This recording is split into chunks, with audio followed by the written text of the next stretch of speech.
Memprovokasi warganya agar menolak pemakaman jenazah seorang perawat yang meninggal karena COVID-19, ada 3 orang tokoh masyarakat harus mendekam di jeruji penjara, saudara. Saya menyesal sekali, saya mohon maaf sekali, tapi saya tidak punya daya karena semua itu aspirasi dari warga.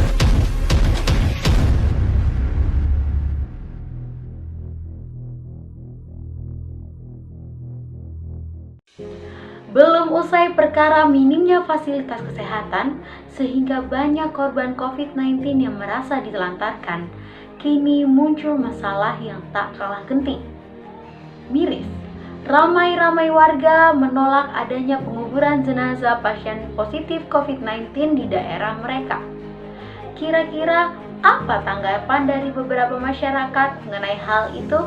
Kita simak video berikut ini. Takut tertular. Belum tahu cara pemakamannya.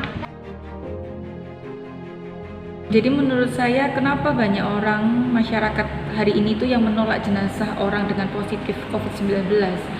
Itu yang pertama adalah kurangnya edukasi, pasti. Karena mereka berpikir jenazah COVID itu masih bisa menularkan. Padahal harusnya jenazah itu tidak bisa menularkan. Karena kita tahu COVID-19 itu menular melalui droplet, yaitu adalah cairan yang keluar. Masa iya mayat bisa bersin, kecuali mayatnya bisa bersin baru itu bisa menularkan. Walaupun sebenarnya Departemen Kesehatan sudah safety benar untuk cara penguburannya, dibungkus dengan plastik dan lain sebagainya. Tetapi karena orang bergabung sangat berbahaya dan sangat menular, lah akhirnya orang sangat takut. Bahkan yang tidak kena pun cuma hanya informasi kena COVID atau ODP aja, semua orang pada takut. Itu makanya orang itu sangat mengkhawatirkan dan sangat takut. Dari situ kita seharusnya pintar-pintar mengolah atau memilih berita untuk kita cerna agar kita juga tidak merasa ketakutan akan bahaya COVID-19. Dari hasil wawancara kami terhadap masyarakat, ternyata penolakan itu terjadi karena mereka takut tertular akan virus tersebut. Lalu, bagaimana tanggapan para medis mengenai penolakan yang terjadi di masyarakat tersebut?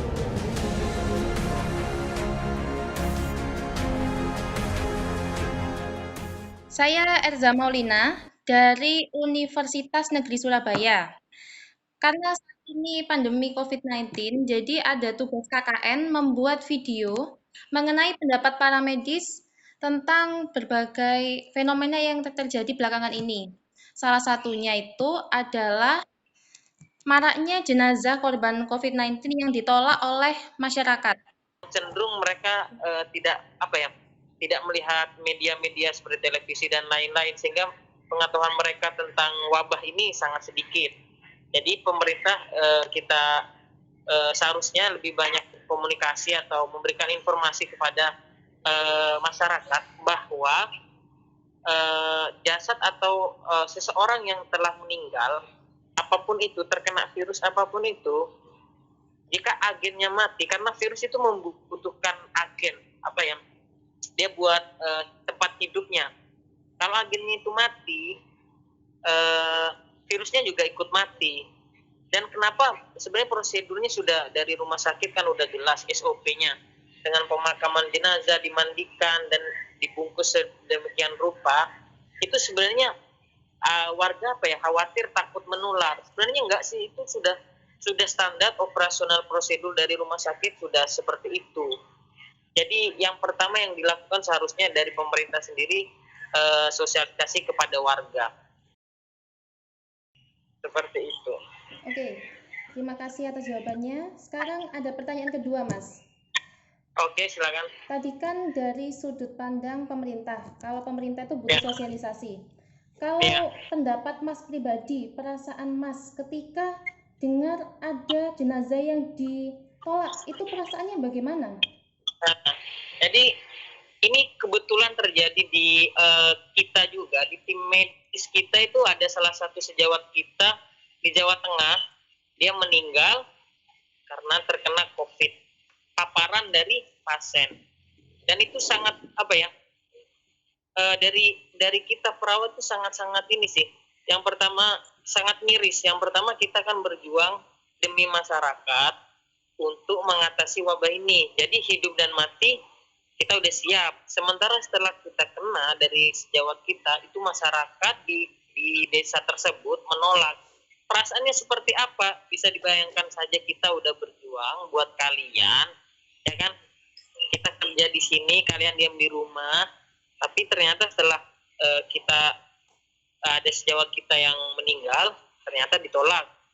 Pertanyaannya seperti apa perasaannya? Perasaannya itu sama aja jika kalian sakit, kita nolak kalian buat berobat. Seperti itu.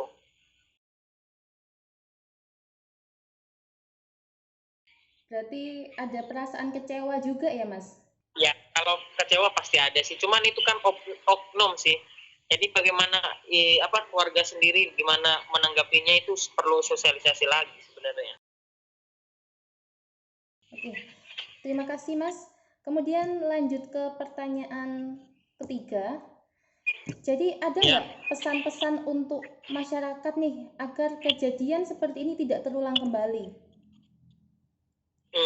Yang pertama, untuk pesan ke masyarakat dimanapun itu, fokus untuk pemakaman atau korban jenazah COVID-19 apapun itu, saya tekankan, dalam Islam sendiri itu tidak boleh orang yang meninggal harus segera dimakamkan, dan sangat berdosa jika kita menghalang-halangi orang yang sudah meninggal atau wafat untuk dikebumikan. Pesannya yang pertama, terimalah kalau beranggapan bahwa korban itu adalah keluarga kalian sendiri. Yang pertama seperti itu. Jadi bagaimana jika korbannya adalah keluarga saya, orang tua saya, atau seperti apa? So tentunya kalau kita sadar kalau itu keluarga kita, pasti kita mikir seperti apa. Yang kedua, prosedur dari rumah sakit kita harus percaya prosedur yang dilakukan rumah sakit itu udah sesuai standar operasional atau SOP-nya. Jadi semua udah terjamin. Yang ketiga, harus tahu juga bahwa jika seseorang setelah meninggal, semua virus atau apapun yang ada di tubuh orang tersebut juga ikutan mati, dan tidak ada yang menular lewat tanah atau apa seperti itu. Mungkin itu aja sih. Setelah kita melihat tanggapan dari para tenaga medis mengenai penolakan korban COVID-19 di berbagai daerah, sebenarnya bagaimanakah SOP dari pengurusan jenazah korban COVID-19 itu sendiri? Untuk itu, marilah kita simak penjelasan.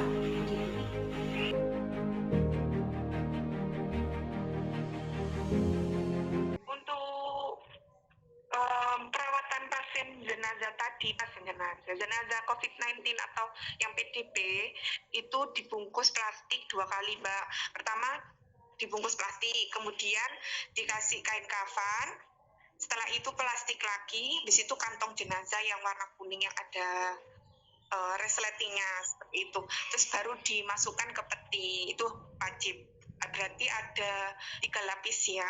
Iya. Ya, itu sudah aman, Bu, Mbak, maksud saya. Terus kemudian dibawa, itu nggak boleh lebih dari 4 jam untuk memakamkannya, jadi harus langsung dimakamkan. Untuk kenapa semua pada takut, karena kan ini pandemi, Mbak, jadi penyebabnya kematian juga, jadi banyak orang yang takut tertular jika memakamkan. Kalau untuk rekomendasi yang dari WHO atau yang disepakati di daerah Jakarta itu, untuk pemakamannya biasanya itu pakai APD, tetap harus pakai APD lengkap. APD lengkap atau alat pelindung diri itu dipakai, apa aja yang dipakai itu jas hujan.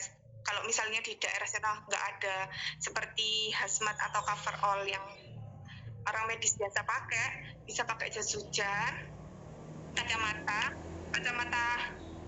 atau helm aja, yang di rumah, sarung tangan, sepatu boot gitu. Semua pakaian yang dipakai petugas itu yang memakamkan bisa yang petugas yang memakamkan itu harus dicuci sendiri secara terpisah. Jadi nggak boleh misalnya dia makamkan tadi kan pakai baju dalamnya biasa, pakai baju biasa yang dipakai, itu harus cuci terpisah, nggak boleh sama keluarganya digabung. Tugasnya harus yang makamkan itu harus mandi gitu. Terus untuk APD-nya udah jelas. Kenapa, Bu? Nanti saya setelah memakamkan ataupun sebelum harus wajib cuci tangan. Halo? Iya, Bu. Jelas. Ya, ya. Untuk pemakamannya jenazah harus dikubur dengan kedalaman 1,5 meter, lalu ditutup dengan tanah setinggi 1 meter. Jadi, ketika pemakaman itu sudah melalui prosedur yang resmi, tidak ada alasan lagi ya Bu masyarakat untuk takut. Iya, tidak ada alasan. Itu asalkan memakai APD yang lengkap seperti itu. Nah, ternyata dalam penguburan jenazah COVID-19 itu tidak sembarangan, teman-teman. Yang dimana para tenaga ahlinya ini sudah memenuhi SOP yang berlaku untuk penguburan. Jadi, kita tidak perlu khawatir lagi ya teman-teman mengenai penolakan penguburan jenazah COVID-19.